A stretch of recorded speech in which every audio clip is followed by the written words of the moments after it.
Yeah, the femininity around nutrition is what you just said. Okay. I shy away from a lot of nutrition podcasts, nutrition books. It's like, Yeah. and I remember listening to a few of your podcast episodes, and one was an interview, and I think it was you, Maja, who was explaining like the nitty gritty of what happens in the body, like some nutrition stuff, and it blew my mind. And I was like, that's honestly so helpful to know.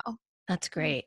That's awesome. And I just really appreciated like the depth you went into, and that you were really curious. And my work is also very science-based as much as it is spiritual and energetic. Like I read studies all the time, and I want to know that my work is backed up by science as well. And I felt like we might have some common ground there too.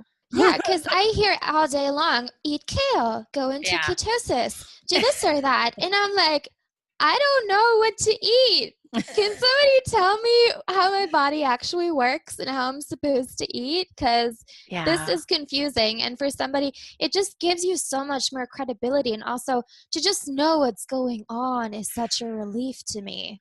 Yeah.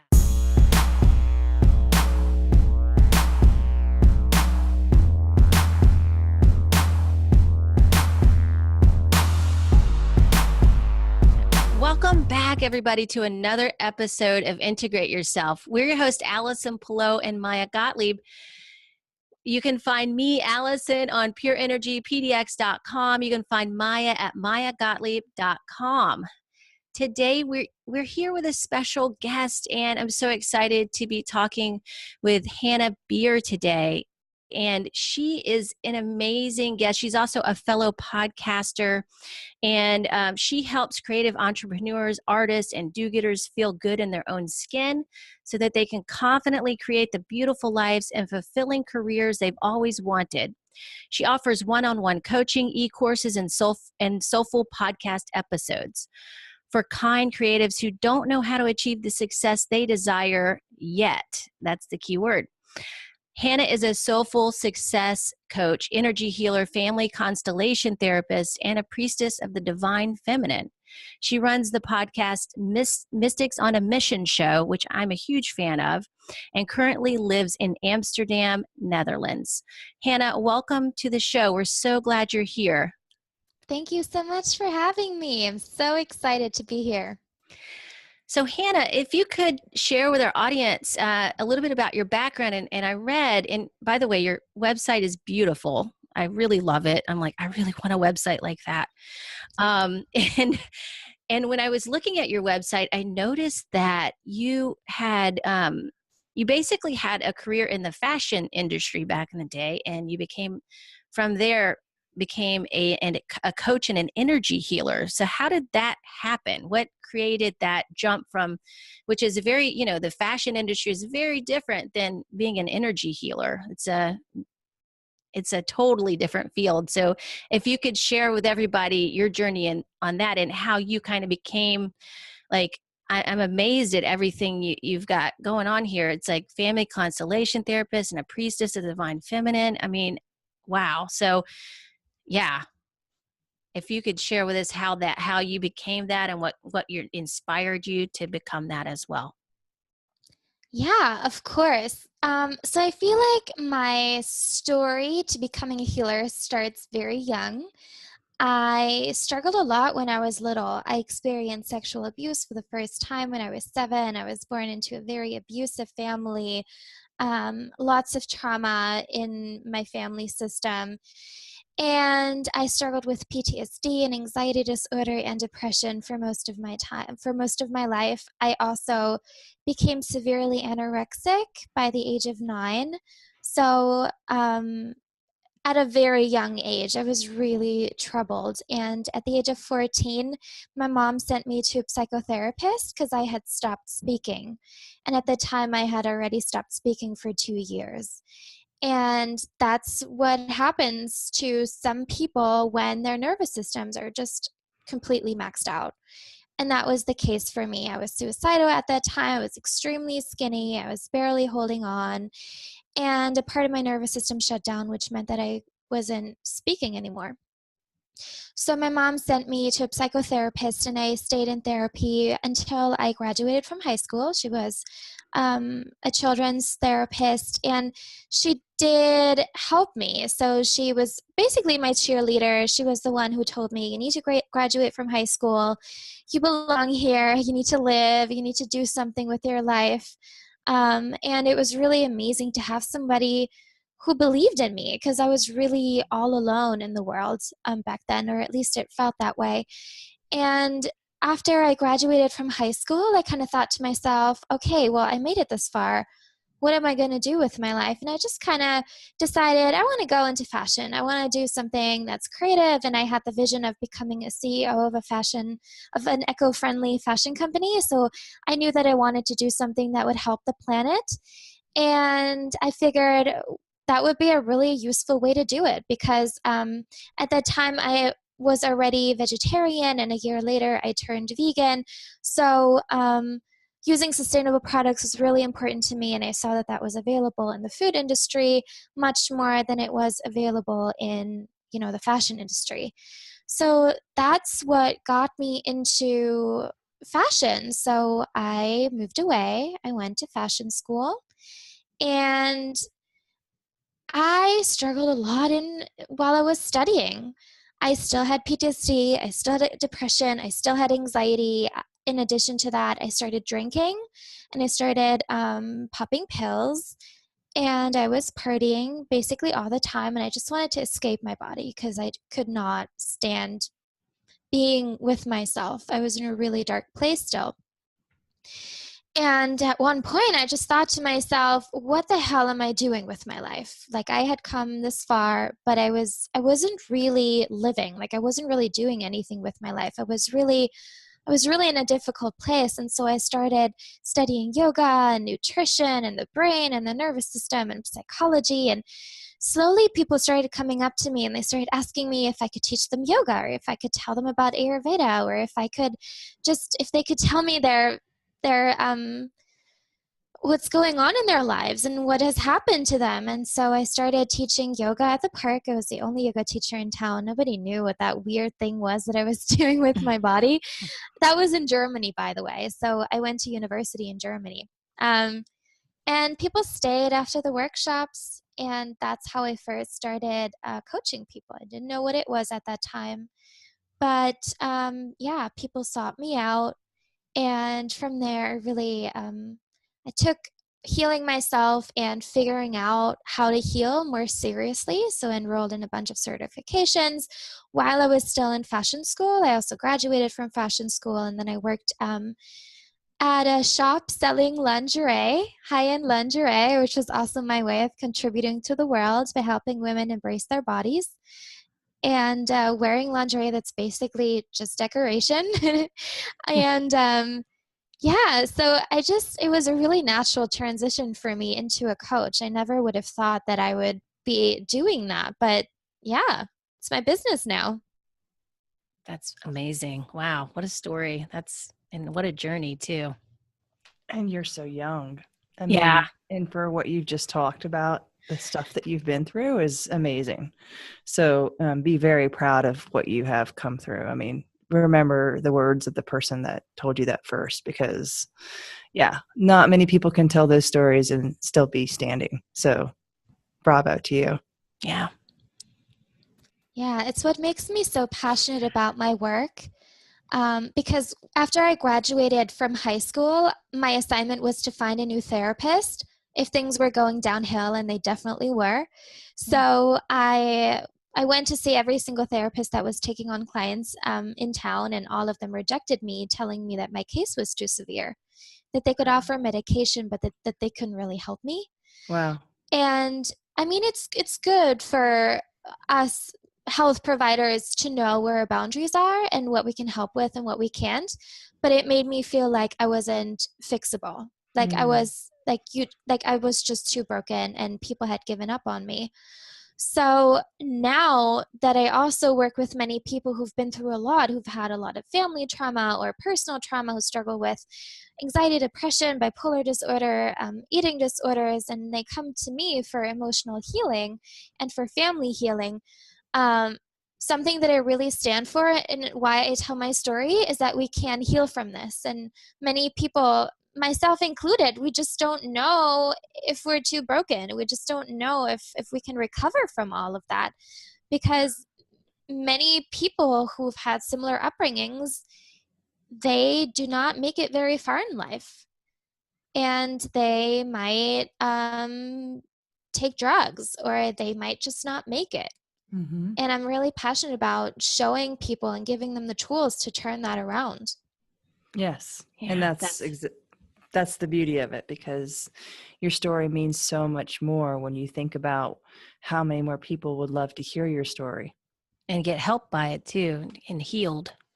That you have the experience. You're the one that you were looking for. So that you're the person now that's going to help people like you needed that help before, right? And you can be that person. So that's beautiful. Mm. Gosh, wow, that was powerful. Okay. Yeah, go ahead, Maja. Yeah. So you talk about family constellations. Did you study? What did you find so fascinating about that? Both Allison and I have experienced some of that work, and we have studied it ourselves. But give us a little bit of an example, or where you studied, or what you studied, and how you kind of facilitate that. Yeah. I kind of stumbled upon family constellation therapy when I was already a few years into my business. And I had always been very I thought it was very interesting that many therapists and coaches in psychology talks a lot about how our issues come from our childhood, and how a lot of our traumas and genetic predispositions are being passed down from generation to generation. And how trauma is basically being passed down in family systems, and how important it is to heal our childhood and our inner child. But then in none of my trainings was I prepared to actually help people with that. And none of my coaches, none of my therapists I had ever worked with knew how to heal my family stuff and my childhood and my trauma. Was always talking about it, was always like, yeah, you need to get over it. But nobody actually gave me the tools to get over it. And I was on a mastermind call, and one of those mastermind calls was led by a family constellation therapist who then turned out to be my mentor. And when I first heard about it, I was like, oh my God, so I'm not the only one who's wondering why everyone's talking about childhood, but nobody knows how to heal it. And so I started working with her, and until that point, I was not feeling depression all the time, but pretty frequently. I was feeling depressed, not all the time, so I had already healed a little bit, but I wasn't healed completely. And as a result of healing my family system and healing my childhood wounds, and really cleaning up my past, I was completely healed from depression and anxiety, which is just mind-blowing to me to even say that to you guys. It just blew my mind that you can heal anything. You can heal sexual abuse in the past. You can heal tragic death in your family. You can heal so many things, and it blew my mind. And I worked with her for over a year, and then I started working with her as my mentor, and I learned everything from her that I could. It's a little difficult to explain family constellation therapy. So your second question was, can you show me how this works? Well, you could, I mean, just talk to our listeners a little bit about what the process is and what it means about family constellation, because it has a little bit of a understanding of how the story gets rewritten when you go into one. So like, maybe you can kind of give that kind of, does that make sense of what the question I'm asking? Sure. I can also do, we can also do a constellation right now with everybody who's listening, if you would like that. Sure. Sure. Yeah. Okay, awesome. Close your eyes. I'm going to show you your family system. Close your eyes, picture a room, and then see yourself walk into the room. And you're just going to see yourself find a place to stand. Any place is just fine. And then see your biological mom walk into the room. It doesn't matter if you know her, if you've been adopted, or if she passed away. just picture your biological mom and allow her to also find a place to stand. And do the same with your biological dad. He's also going to walk into this room and find a place to stand. And then your siblings who have the same parents as you, have them walk into the room as well. And see them find a place to stand. So it might be that you have half siblings, or that you were adopted, or that somebody passed away, and that's just fine. But we're just going to be working with your biological parents and biological siblings, because for everyone else, we would have to do something different. Okay, so now that everybody has found a place to stand, just kind of look around in the room.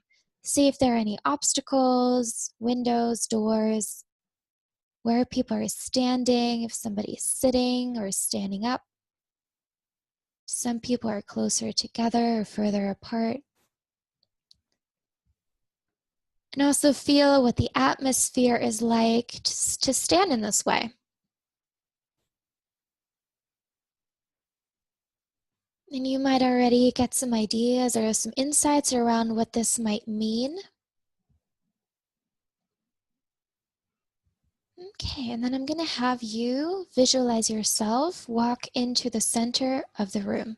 So if you're not already in the center, walk over there.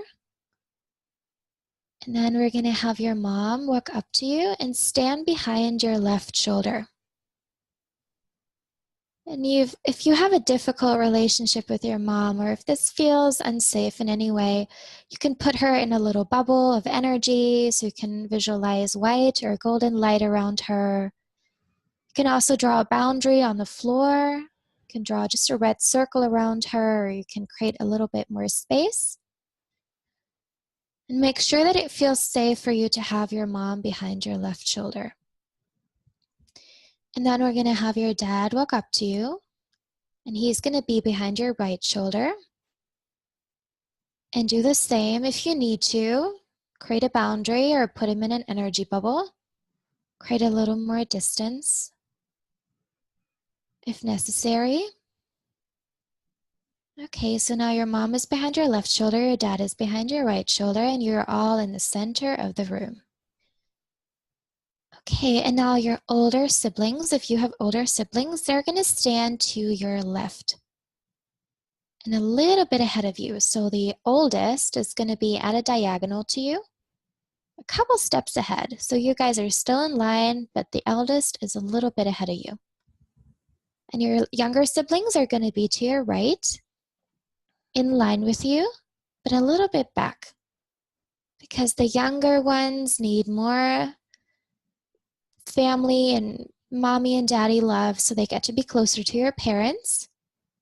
And the older siblings are paving the way for all the younger siblings. So they're a little bit ahead. Okay, and just take a couple of deep breaths here.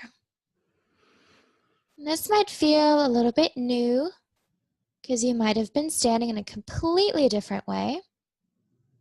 So just feel what it feels like to stand like this.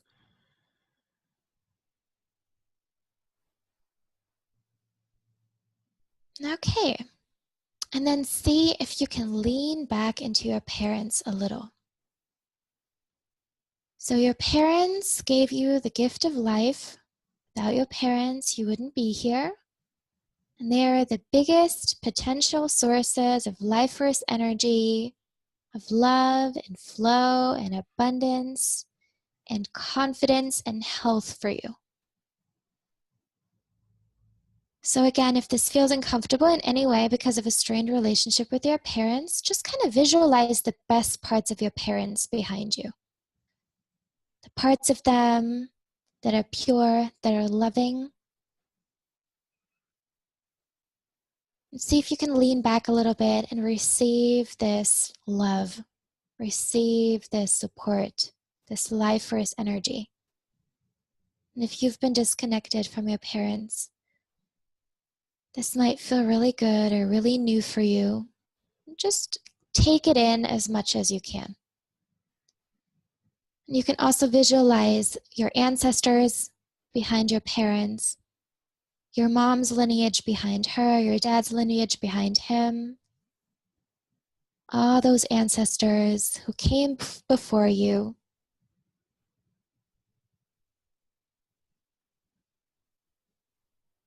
Beautiful. And as you are filling up from behind, allowing your ancestry and your parents to love you up, to nourish you, you can also start visualizing your creative projects and your kids and your business in front of you. So you can just put your, whatever you are channeling energy into, which for most of us, it's our creative projects, businesses, careers, friendships, and most of all, children. Yeah.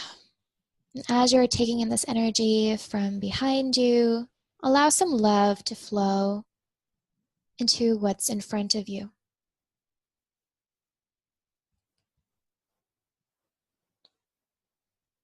You might even feel that your perspective onto the future has changed, that you feel freer to walk into the future. You feel more energized, stronger, more grounded.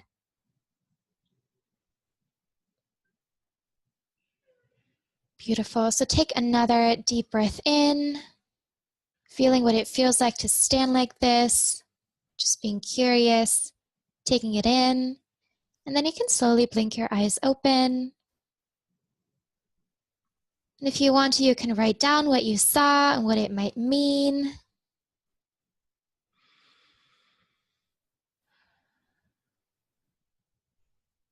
Okay.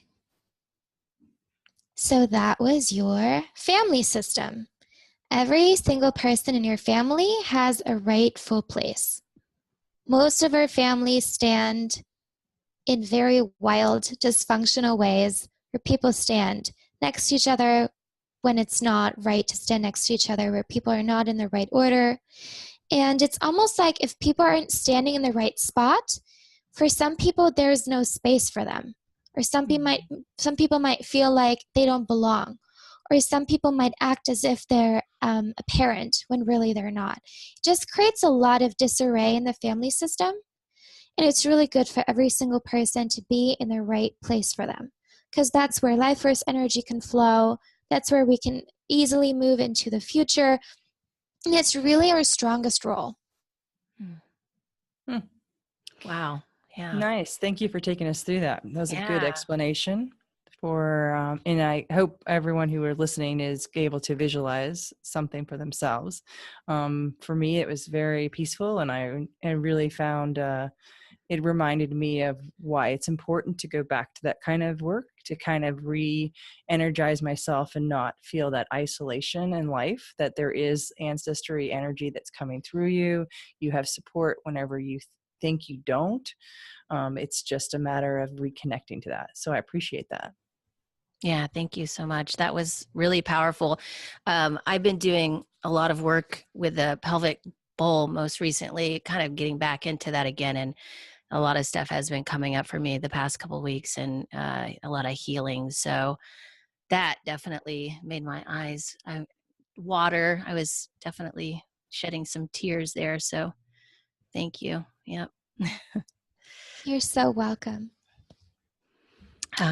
So, wow, that was, gosh, I think that's the most powerful. Sometimes we do have guests walk us through things, but that was the strongest and most powerful experience I've ever had with a guest on our show before. So you really, you have it, whatever it is that you have it, Hannah. That's you. And I think it's probably because of your experiences and you being able to heal yourself and finding the right resources and tools to help yourself with that. So I can definitely, it shows and I can feel it. So thank you. That was beautiful.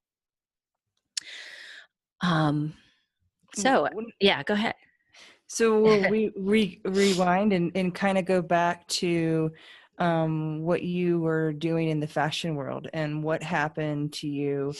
What made you decide to just kind of let go of the need to build a humongous company, be a CEO? What was that in terms of that transition for you? Because it's a definitely different 180. It makes you have to see how to be an entrepreneur, kind of being both ways, but one is very accepted and one is kind of still being, explored with people. So give us a little background on that, if you could. That's such a good question. I think partly my desire to become a CEO and to want to do something big was me wanting to feel significant and me wanting to show people and to prove myself. Yeah. And I think as a result of really healing myself, because I really needed it, my heart just started opening and I stopped caring. I just thought to myself, if I can help people in better ways than therapists have ever been able to help me, if I can do something that meaningful, then that's what I'm going to do, because there's no better use of my time and my energy than that. Because if there's one thing I've learned is how to heal. So I might as well share that. So for me, it was really, it was becoming humble. It was letting go of my ego and my need to prove myself and wanting to show people and wanting to show off and all that junk. And after I let go of that, I was just like, well, I think I'm going to start my own business. It might be really hard, and it wasn't easy for me to start my own business because at the time I was still having pretty severe depressive episodes, but it was worth it. And that's what kept me going. And I'm glad I did. Nice. Yeah. Those are passions that they just come from within. When people are looking for their purpose, this is what most people are looking for, is that innate part of you that just says, I've got to do this. There's no other option for me anymore, because I'm not living in my truth. I'm not in alignment with myself. And many people get kind of lost in their process of who they think they are in this world, and that they get titled and they have so many things that they say that they are. Oh, I'm so and so and I do this and this is how I do it. I came from this family, or this is my environment, this is my social arena. And many of times when we're getting kind of trying to find who we really are, those get muddled in and kind of keep us from really going for what we really feel is like our essence. Mm-hmm. I totally did that. Well, and I also see, Hanna, that you sharing your story with losing your voice when you were younger, how podcasting can be very healing for that as well. Do you want to share a little bit about what kind of made you think, oh, I want to start podcasting and interviewing other people who are also in the healing field and have been through similar experiences or somewhere in that realm? Oh man, I love that you point this out. It's really fascinating, isn't it? Yeah. When I first started my business, I remember talking to my business strategist and saying, I just don't have anything to say. I can't blog. I can't be on social media. I don't have anything to say. Just want to be with my clients, and I just want to help them heal. That's all I want. Don't want to be a thought leader. Don't want to do anything like that. And after some time, and okay, well, this might be a little weird, but I went to so many retreats and to so many events, and I was sitting in the audience thinking, I could do this better. I've studied more than you guys. Yeah, I've studied more. I have more experience. My clients are getting results faster than all of you. How come those people have balls? Those people just stand up and say it like they think it is. Yep. And I'm not, but I'm the one who's like spent so much energy and time and devotion and open-heartedness to find what works and develop her own methodology. And I'm sitting in the audience like, and that was, I did that many times, and it was really useful for me because at one point I was just really mad. I was like, I have to start my own podcast. I have to share this because I keep seeing people sign up for programs that don't get them anywhere. Even now, many of my clients come to me and they've already done like 10, 20, 30 years of self-development. and it still hasn't gotten them to where they want to go. So as many Yeah. coaches and therapists that are out there, people are still struggling with the same stuff. And that's what makes me think there is space for my work, there is space for my thoughts, there is space for my experience, and I'm going to share it. And again, to me, a lot of it comes back to losing my ego and my pride and Yeah. all that, and just being humble and being like, it's not about you, Hannah. Do it for the people. And so that's what's been driving me a lot in my business, where I was just like, this is very uncomfortable, but I'm going to do it. And I'm not going to do it for me. I'm going to do it for the people who get healing as a result of it. And I also just recently started performing as a stand-up comedian, and I do storytelling. Oh, that's so great. I love that. Yeah. Yeah. Wow. Just recently, huh? I guess my next question is, what made you want to do that? I feel like have a very similar story. Cause I saw the exact same thing and talked Maya into doing this with me. Uh, but, gosh, yeah, the storytelling thing, there is something very appealing to that. Right. And then also finding the humor and learning how to play after you've been through so many deep healing, work, so much deep healing work. Like you want to have that time of enjoyment and learn how to play again, because you have lost that for a while, right? So I would love to hear more about that. That's so true. I feel like I never really had a childhood because I was always busy trying to survive. Yeah. And now that I'm in such a good place, all I want to do is have fun. Like I'm cracking jokes all the time. I don't care if people are laughing with me. I'm just like skipping through the streets. I am traveling just for fun. I love my life so much. And part of it was that I just wanted to try stand-up comedy. I just wanted to see what I'm capable of. And they let me on stage. Even better, they asked me to perform more and more and more. And I was like, cool, I'll just do it because why not? That's so much And fun. Wow. That's so yeah, great. something I've really learned as a result of growing a business was if other people can do it, I can do it too. Yeah, I like that. I like that a lot because, everybody has been in the situation you are before you start things. Where do you start? You just got to start. And you're right. Like everybody goes through this learning curve, this process of nobody knows it all before they start doing what they do. Right. We all have to learn as we go, so to speak.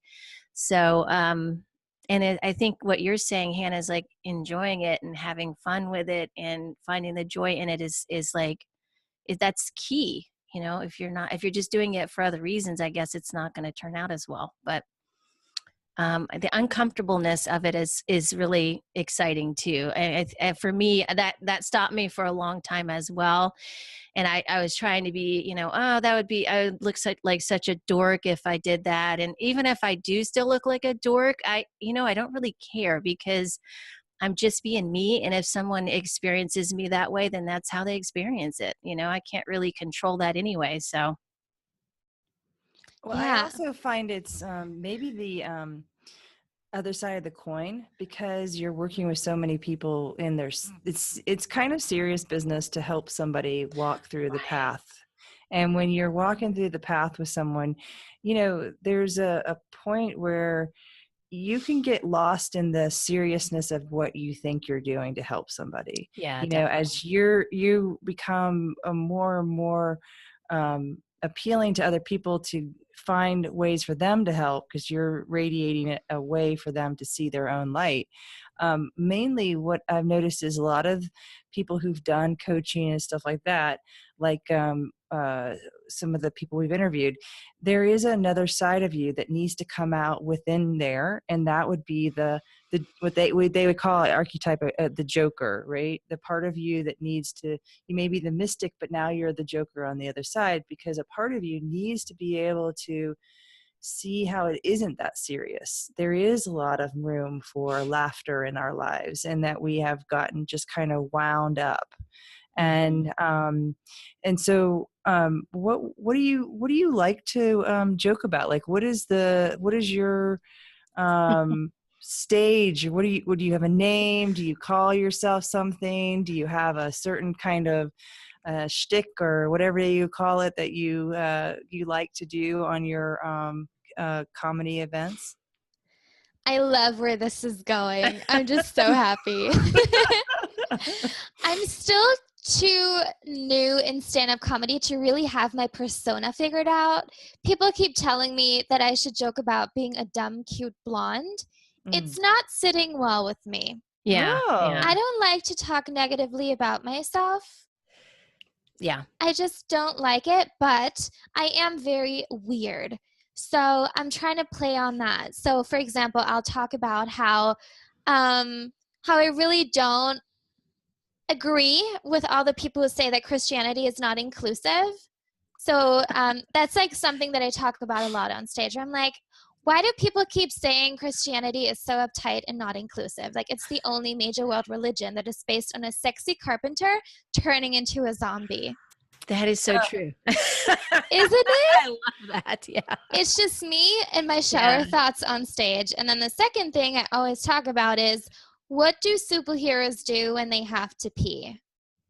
Like, in a final like showdown, like, does Batman just get onto his Batmobile and drive to Starbucks and like get a pumpkin spice latte, because they're always so stickly about giving you like the code to the bathroom? And at least in Europe it's that way. Like in big cities it's so difficult to just go to a Starbucks bathroom. And then does he like unzip his suit? Where's the zipper? and just stuff like that. It's just, that's a good point. that's what I thought. And they let me on stage with those kinds of jokes, and I love it.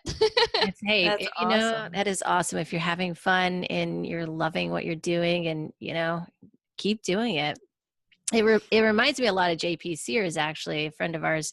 And he kind of has done the same thing. He was really a big time holistic coach for a long time. He still does it, I think, but now he's really wanting to get into the comedy full time, I think. So, yeah.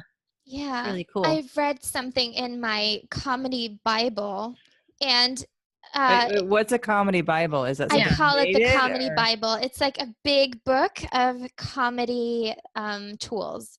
So stand-up comedy is a science. It's really, it looks like people just go on stage and tell jokes, but there's like a lot that goes into writing a comedy set. And whenever I write a set, that's the book I refer to. And there's one sentence in the book, and it basically says that comedy is saying life sucks. Let me be specific. And I think that's so beautiful and so true, because it's really people on stage like pointing out very specific ways in which life sucks or is weird. And it's just this collective experience of relief that I think is so beautiful. Yeah, right. I that is beautiful. I love that. And we're bringing things out into the open in a more comfortable way, I guess, in some ways, than being so serious and talking about it. Where, it's a way, I guess, that people can receive it better and then also heal from it, So can anyone access this book, or is this underneath the comedy like guidelines? Or she's got it. She's gonna go get it. You can take your time. Don't worry about it. It's on my Kindle. Oh.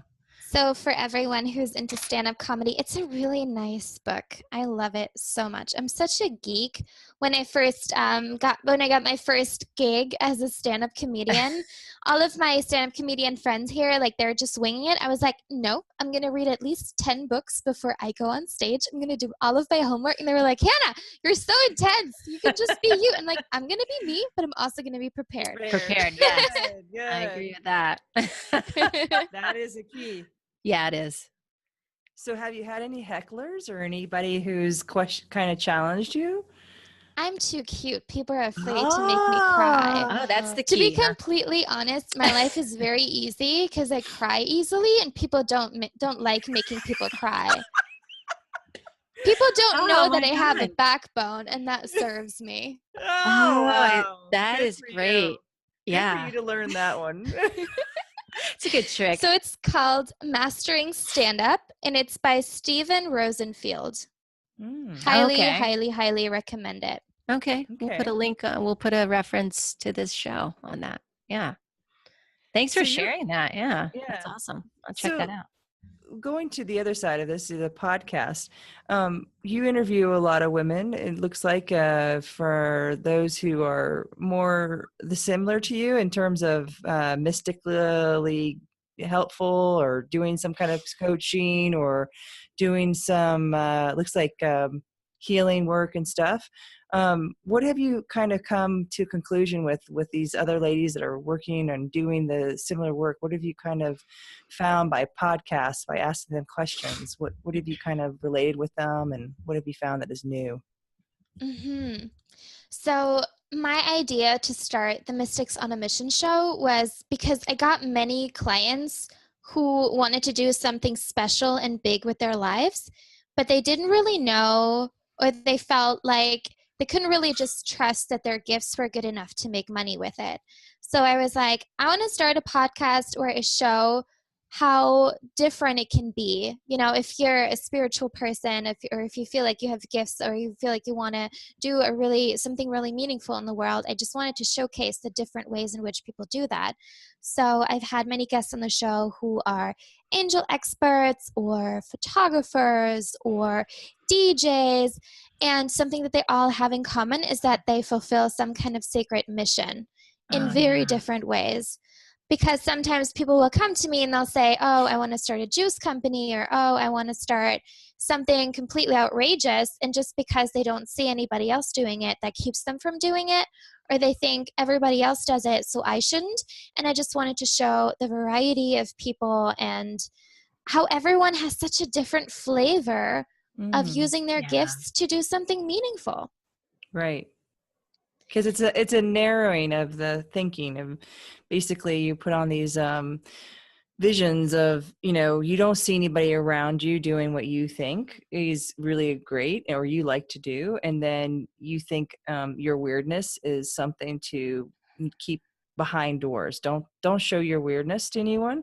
Right. And then when you kind of realize, like when you open up those goggles to see the peripheral, you really get to see that the rainbow quite fills every ounce of everything between you and behind you and everywhere.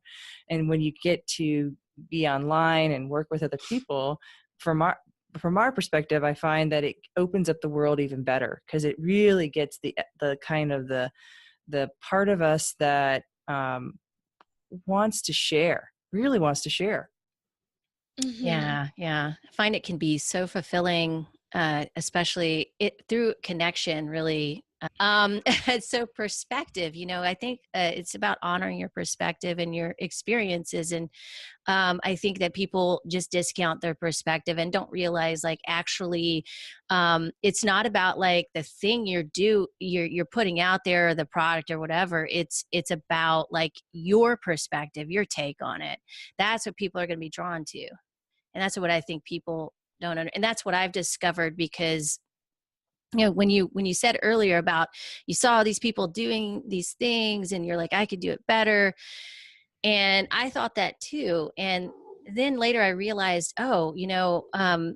it's actually just, it's how they're seeing it. That's what people are attracted to. They're attracted to how they're seeing life. And so it's like taking a photo from your perspective. That's what people are going to be drawn to, basically. So if you think of it like that, you're just doing what you love and being yourself, and the people that like that are going to be drawn to it. It's kind of how I see it. Mm-hmm. Yeah, that's so beautiful. Not everybody wants to work with me, and then they'll just work with somebody else, and that's just perfect. I can't work with everybody, so I'm glad that there are Right. other people doing coaching and healing as well. Absolutely. Right. Yeah.